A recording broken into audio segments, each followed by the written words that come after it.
Ali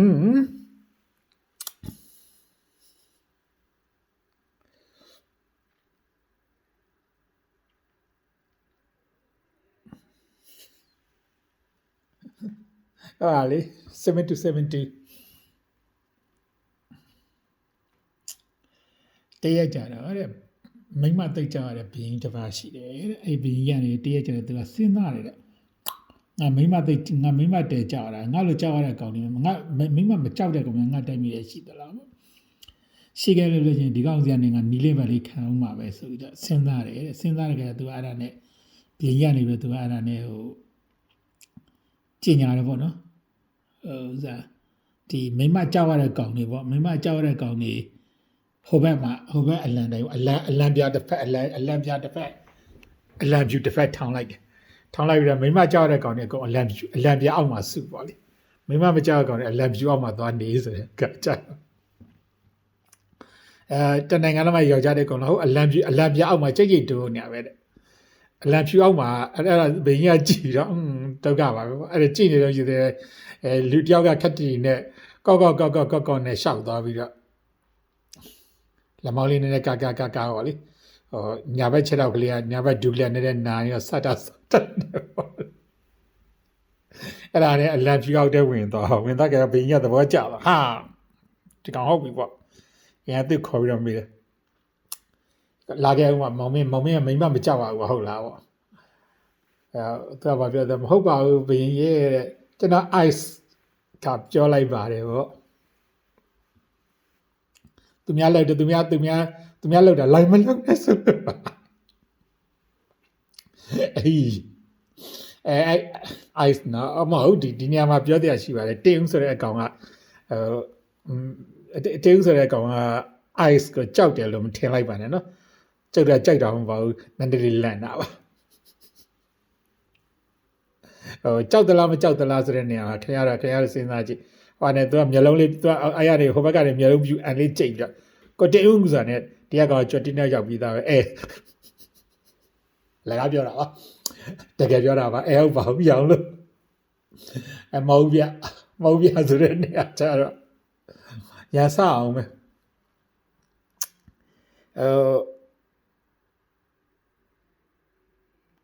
ဆံဝတ်သွားစစ်တဲ့ခါကျတော့ဗောနော်ဆံဝတ်သွားစစ်တဲ့ခါကျတော့ဘာဖြစ်လဲဆိုတဲ့ခါကျတော့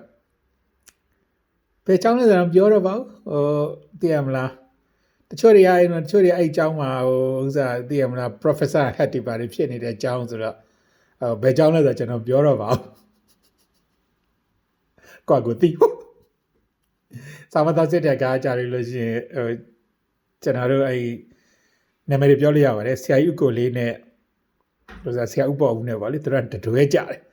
စီနီယာဂျူနီယာလို့တတွဲချတာတတွဲချပြီးတဲ့ခါကျတော့ကိုပေါ်ဦးကြည့်နေဗျလာတော့မယ်ကျွန်တော်ဒီမေကွန်မေးတော့မှသူဒီနေရာမှာသူမှားတော့မှကြည့်နေဆိုပြီးတော့အဲ့ဒါတရားဝင်လာသူမေကွန်တခုမေးအဲ့မေကွန်မေးလိုက်လို့ရှိရင်သူကအဲ့နေရာကြလို့ရှိရင်အဲ့လူကမှားတာပဲအဲ့ကြောင့်တော့မှားတာပဲသိချပါနောက်တစ်ယောက်လာလဲအဲ့မေကွန်ပဲအဲ့တရားပဲမှားတာပဲသိပါရဲဆိုသူတို့ကြောင်းကဗျတခုတော့ပြောသူတို့ကျောင်းကလူကအဲ့တော့60လောက်ရှိတယ်အခုခေတ်တော့တီးဘူးဗျ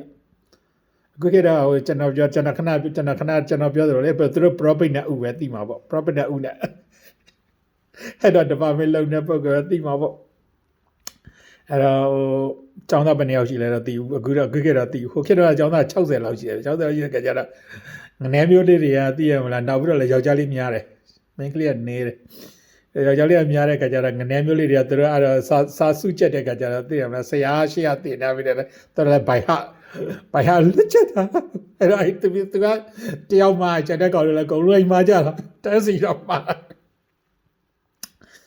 ဘာပြောရင်လဲဆိုတဲ့ခါကျတော့ဒီနေရာမှာပြောတရားရှိပါတယ်ကျွန်တော်တို့ဗုဒ္ဓဘာသာသည်သူများမှားတိုင်းလိုက်မှားတဲ့ဘာသာမျိုးမဟုတ်ဘူးနော်သူများကရှေ့ကနေပြီးတော့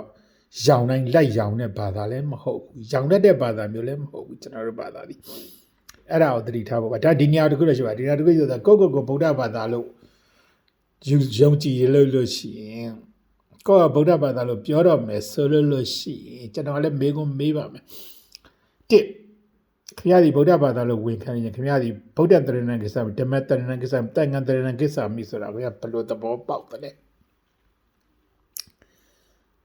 နံပါတ်1အဲ့ဒီဗုဒ္ဓတရဏံတန်ခါတရဏံကိစ္စမိဖြစ်ဖို့အတွက်ကိုတန်ခါဆိုတာဘယ်လိုပုဂ္ဂိုလ်မျိုးတန်ခါလို့ခေါ်ရလဲဆိုတာကိုခင်ဗျားတို့ဘယ်အထောက်ထားနဲ့ခင်ဗျားတို့ပြောမလဲ229သောဝိနည်းသိက္ခာပုဒ်အခုခေတ်ကတော့ထားပါတော့လေခေတ်ကတော့317တော့ဘိက္ခုနီသိက္ခာပုဒ်တွေကတော့မလိုတော့ပါဘူးရှိမှမရှိတော့တာဟုတ်အဲထား229သောယဟန်သိက္ခာပုဒ်တွေမှာခင်ဗျားတို့ဒီသိက္ခာပုဒ်ဘယ်လောက်ကိုခင်ဗျားတို့လေ့လာခဲ့ဘူးတလဲအဲ့ဒီသိက္ခာပုဒ်တွေမှာလဲ group လဟုဆိုတဲ့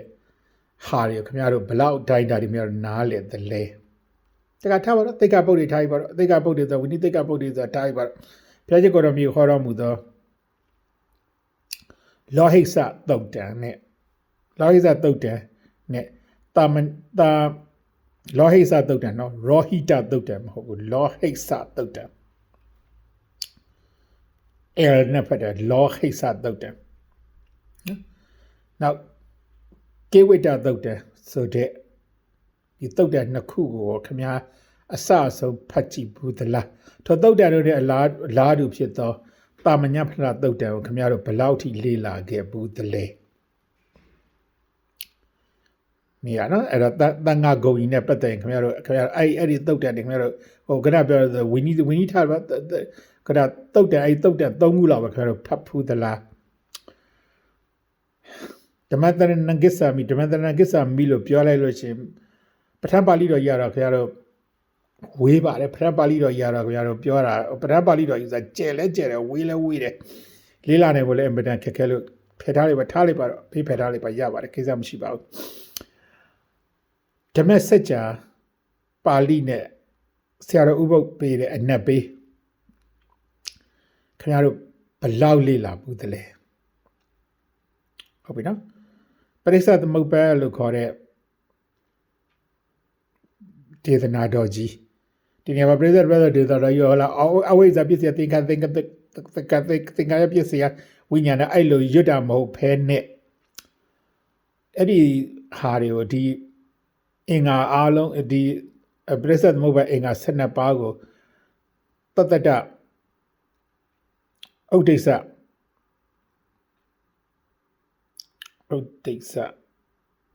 ဥစေဒ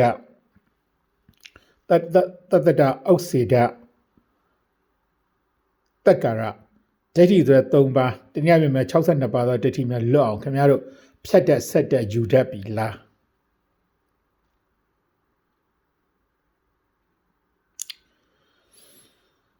ဗုဒ္ဓတရဏံကိစ္စမိဆိုတဲ့နေရာမှာဘုရားရှင်ကိုယ်တော်မြတ်ကြီးဖြစ်တော်မူပြီးမှဘုရားရှင်ကိုယ်တော်ဖြစ်တော်မူပြီးမှဆိုတော့ဘုရားရှင်ကိုယ်တော်မြတ်ကြီးရဲ့ဂုဏ်တော်9ပါးအာဝဏိယဂုဏ်တော်18ပါးတို့လောက်ကိုမပြော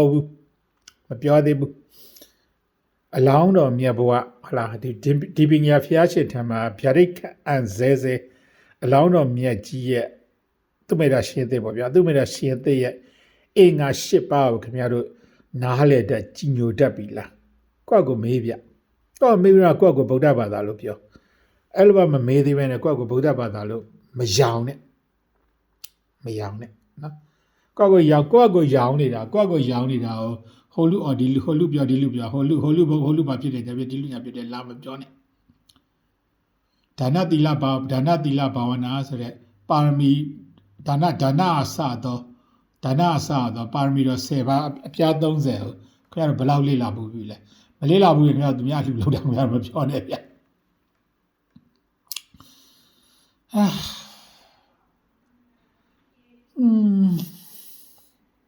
ထားလိုက်ပါအဲ့ဒါထားလိုက်ပါဂိဓမတုတ်လို့ခေါ်တဲ့ကောရပြတုတ်တန်ကြီးကိုခင်ဗျားတို့ဂိဓမတုတ်လို့ခေါ်တဲ့ကောရပြတုတ်တန်မှာပုဂ္ဂိုလ်သူ12ဦးကိုခင်ဗျားတို့